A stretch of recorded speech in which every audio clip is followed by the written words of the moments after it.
Hello, welcome back to MANCINIMA. Hope you're all doing well. Wasn't around last week, so I hope you've enjoyed the video that we put up. If not, go and have a look at it. It's about basically all the different actors that have played different characters over the years. So you've got like multiple Hulks, multiple Batmen, James Bond and stuff like that. And I pick out my favourite of those actors who have played that character. So yeah, go check that one out. That was really good. It filled the gap, if you like, for last week. However, this week we are back with a brand new review. But before we go forward, I would just like to say I'd like to apologise about the way I sound. I've got a very heavy head cold at the moment, so I'm going to try and struggle through this the best that I can. If you can help this poor soul out by giving this video a like, there's a little thumbs up button down below there. If you can go and hit that for me before we get started so you don't forget at the other end, that'd be great. I really appreciate that. Help me out, I'm feeling poorly. If you have subscribed to the channel already, thank you. If you're new to the channel, please go and subscribe to the channel. We've got loads of new videos coming up. We've just done a couple on the dinosaurs at the Natural History Museum, which are very interesting. We've got a lot more coming up in the future.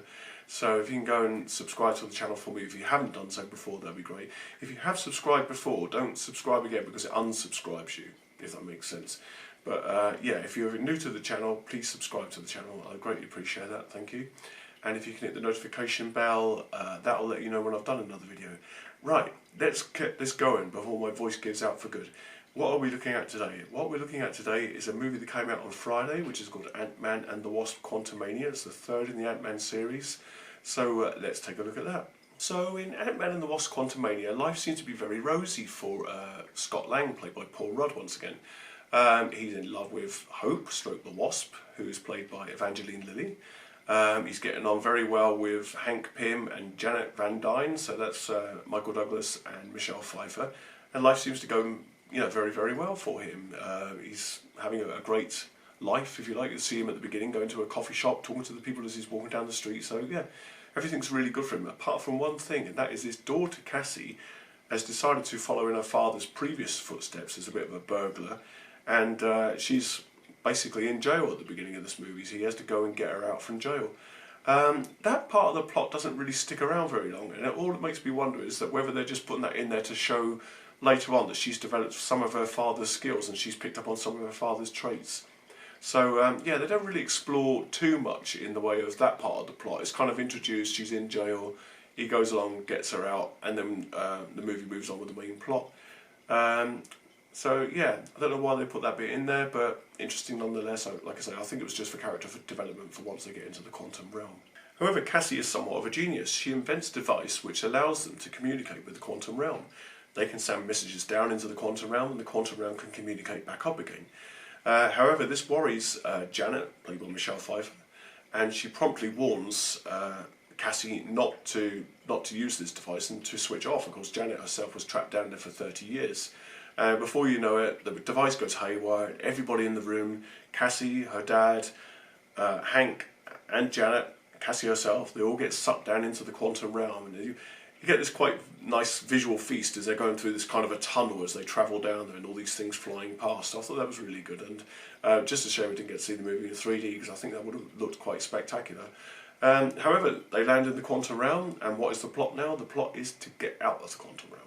But once they land through the other side of the quantum realm, they find that the group is divided. Hope, Janet and Hank are on one side, and you've got Cassie and her dad on another side, and they're separated, and they've got to find their way back to one another. And of course the plot now is to escape the quantum realm. What we find out is that Janet, while she was down there during her 30 years, has made some acquaintances, which obviously she gets to rekindle. One of those being Bill Murray, who plays Lord Krynar.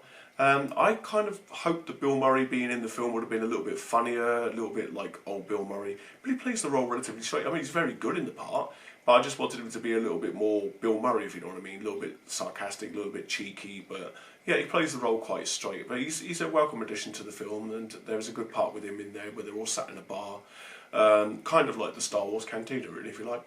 And of course, the other big acquaintance that Janet had while she was down there is the film's main villain, which is Kang, played by Jonathan Majors. Of course, he's soon to be seen as a villain once again in the upcoming movie Creed 3. So, as you may have seen over some of the press and some of the internet, that Ant-Man and the Wasp: Quantumania has received some negative reviews. So I was a little bit concerned going into this film because I really did enjoy the last two Ant-Man movies, and I thought I didn't want this to be the kind of the third wheel on this movie that goes a little bit wonky. You know when you've got one of those shopping trolleys and you've got 3 of the wheels that work and the last one's a little bit wonky? I didn't want this one to be that. However, I was actually quite delighted with the movie. I really enjoyed it. It is a little bit of a CGI fest. There's a lot of CGI going on because once they go into the quantum realm, that is all there is. And so there's a lot to look at visually, but I didn't think it got to the point where it kind of overshadowed the story. It was, you know, the story was still there. It wasn't so that the CGI was in your face and you didn't really know what was going on plot-wise. The plot was still there. It was still strong. There were some great performances. But yeah, it is a CGI fest, being in the quantum realm. There's some great characters in it that could have crossed over from a Star Wars movie. I thought some of them very comical, some of them, you know, very funny, and I really enjoyed watching those. And it's a shame that I kind of hope that we'll see them again somewhere down the line. Some really funny, especially this jelly-shaped character, which I thought was quite humorous when he was going on about not having any holes. He was quite excited that people had holes for some reason. The story itself is quite simple, but it moves at a nice pace. And I think an alternative title for the movie could have been Ant-Man and the Wasp Escape the Quantum Realm, because literally that is the plot of the story. The performances were once again fantastic, as they've been in the previous Ant-Man movies. I did, however, feel that this was kind of like Captain America's Civil War, whereas it focused on the team and not so much on Ant-Man himself, whereas I think the previous Ant-Man movies, Ant-Man was the central focus of the story. This one was more about the team, and there are little chunks in the movie where Ant-Man disappears, and you kind of think, well, hang on a minute, where is he? I'm missing Ant-Man, and then they'll bring him back and they'll do another little chunk. But this is kind of like a team effort rather than a film focused on Ant-Man himself, which was a little bit of a shame, because I really do enjoy watching Paul Rudd's character. He's as charming and as funny and as delightful as ever as Scott Lang and Ant-Man. So yeah, a little bit of a shame for him to disappear for periods of a time. Of course, with any Marvel movie, you can expect some end credit stings. There's one mid-credits and there's one at the very, very end credits. Now, are they worth staying for? Yeah, maybe. I think they're relative to this movie and they're relative to what is going to be coming, but they're not kind of giving you an idea of what the whole future scope of the Marvel landscape is going to be like. So yeah, they're relevant to the movie you just watched, and they're relevant to an upcoming TV series, which I won't say what it is, but they're worth sticking around for, but they're nothing spectacular. I'd like to talk for a moment about the negative reviews that this movie received before I even got to see it. Of course, it opened in the States a little bit earlier than we got it in the UK, and there was a lot of negative feedback. The Rotten Tomatoes page had a low critics score, although it's got an 84% high audience score, which is often the case. The critics don't like it, but the audience do. I think there's some attempt by movie critics to kind of derail the Marvel franchise and superhero franchises altogether. I think they don't like these superhero movies making all the big box office bucks, and they're bored of them. Because a lot of these critics are old men who, you know, they want to see all these arty-farty type movies and stuff like that. I mean, I'm an older person myself, but I enjoy a good action, fun movie. And I don't want to derail the Marvel franchise. I think it's going good guns. So yeah, it's a bit of a shame, but I do think that is what they're up to. So I do recommend that you go and see Ant-Man and the Wasp: Quantumania at the cinema. It's a really enjoyable film. It's a really fun film.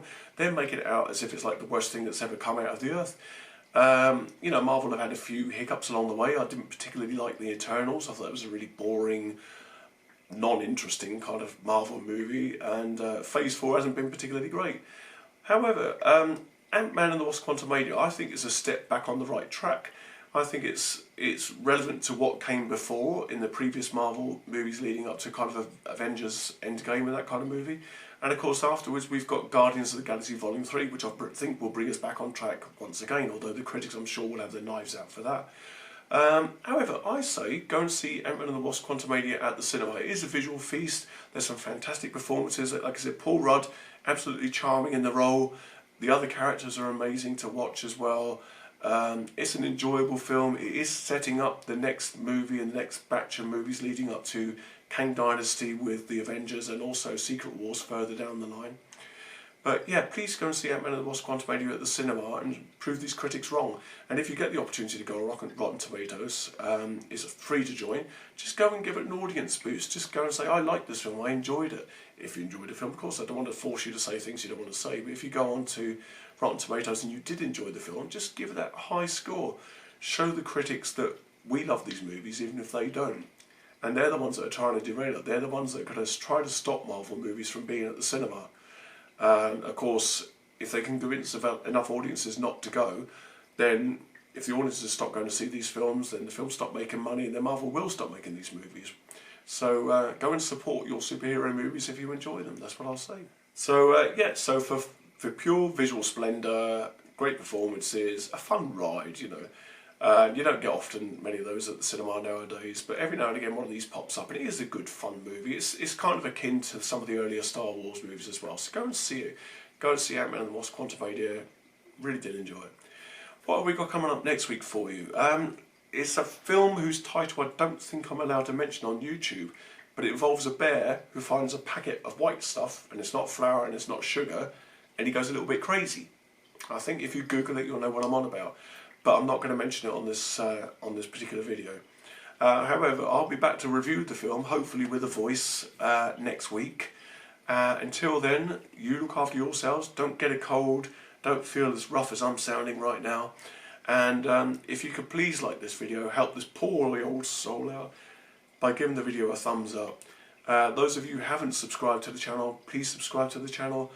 Those of you who want notifications for when there's a video coming out, hit the notification bell, and please come and have a chat with me down in the comments about movies. I always like to chat about movies. I will chat about movies, dinosaurs, ghosts, locations, anything you like. Come and have a chat with me in the comments on the videos, and please share this video amongst your friends if you think they may enjoy it. But for now, before my voice disappears completely, thank you so much. I'll see you soon.